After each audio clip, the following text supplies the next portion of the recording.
J'en connais qui ont eu les yeux qui ont saigné ce matin.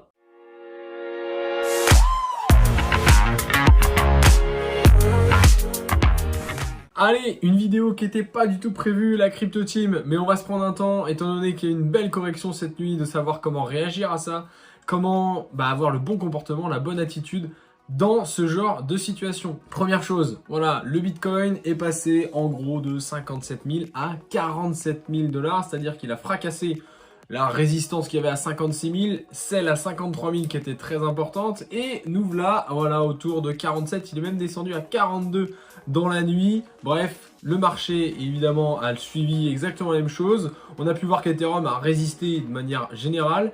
Là, je pense que certains comprennent pourquoi j'arrête pas de dire d'avoir toujours de la liquidité, avoir des USDT ou même des euros ou des dollars disponibles sur les différentes plateformes qui nous permettent de racheter tout le temps ce genre de baisse et qui vont nous faire gratter 5, 10, 15, 20% gratuitement, parce que oui, quand il y a des mouvements comme ça, alors évidemment il faut éviter d'acheter la chute pendant la chute puisqu'il faut quand même attendre que ça se calme, mais pour ma part je vais faire mon petit shopping du week-end ce matin avec cette chute qu'il y a eu cette nuit. Première attitude, admettons vous êtes nouveau, c'est la première fois que vous avez une correction, moi ce que je vous conseille c'est de même pas regarder votre portefeuille, limite vous enlevez l'application si vous avez tendance à regarder un petit peu trop.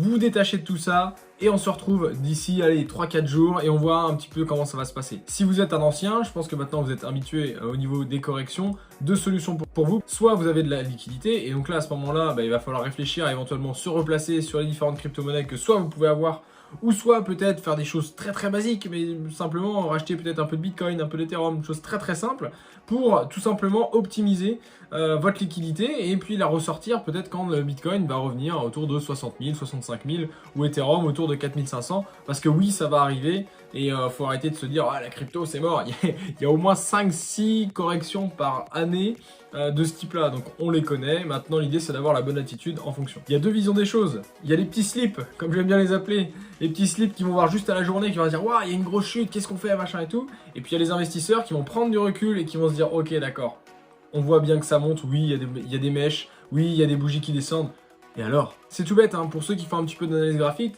Au lieu d'avoir vos bougies en 1 heure ou en 2 heures ou en 4 heures, vous les mettez en une semaine ou en un mois. Et là, du coup, vous allez prendre du recul sur tout ça. Vous allez dire, ok, d'accord, l'analyse graphique, là, dans ce sens-là, elle va me servir à prendre du recul et à me dire, ouais, ok, on est quand même dans un marché haussier, pas de problème. Allez, je vous donne ma stratégie perso sur ce mouvement. Je vais acheter tout simplement en DCA, donc c'est-à-dire, étant donné que j'ai de la liquidité à disposition, je vais acheter un petit peu tous les jours sur les je pense, 7-8 prochains jours, de façon à lisser mon achat et à optimiser potentiellement les gains qui vont se faire par la suite, puisqu'on n'est pas à l'abri que ça redescende jusqu'à peut-être 42 ou 40 000 aujourd'hui, puisque le marché des crypto-monnaies, ça bouge beaucoup, vous le savez. Donc l'idée, c'est d'avoir la bonne attitude au bon moment et donc de laisser couler, on a le temps, investissement, moyen terme, long terme. Je pense vraiment que c'était le dernier mouvement de correction avant la potentielle hausse qu'il va y avoir, parce que en termes d'indicateur fondamental, tout est au vert, il n'y a pas de problème là-dessus. C'est par exemple uniquement l'analyse technique où là c'est vraiment ça pique beaucoup.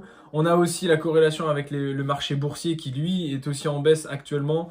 Bref, voilà, c'est des petits indicateurs, mais quoi qu'il arrive, le potentiel de la crypto-monnaie ne change absolument pas, même à travers une correction comme celle-ci. Donc l'important, c'est d'avoir la bonne attitude, comme j'arrête pas de le répéter dans cette vidéo. On fonce. En attendant, n'hésitez pas à vous abonner, comme d'habitude, les réseaux sociaux, vous commencez à connaître le principe. N'hésitez pas à mettre cette vidéo, puisque je pense que ça va aider aussi les petits, les nouveaux qui sont peut-être intervenus sur ce marché depuis peut-être 1 mois, 2 mois, et qui n'ont jamais vraiment connu de correction. Ça va vraiment les aider, je pense. Allez, on se dit à très vite. Ciao, ciao.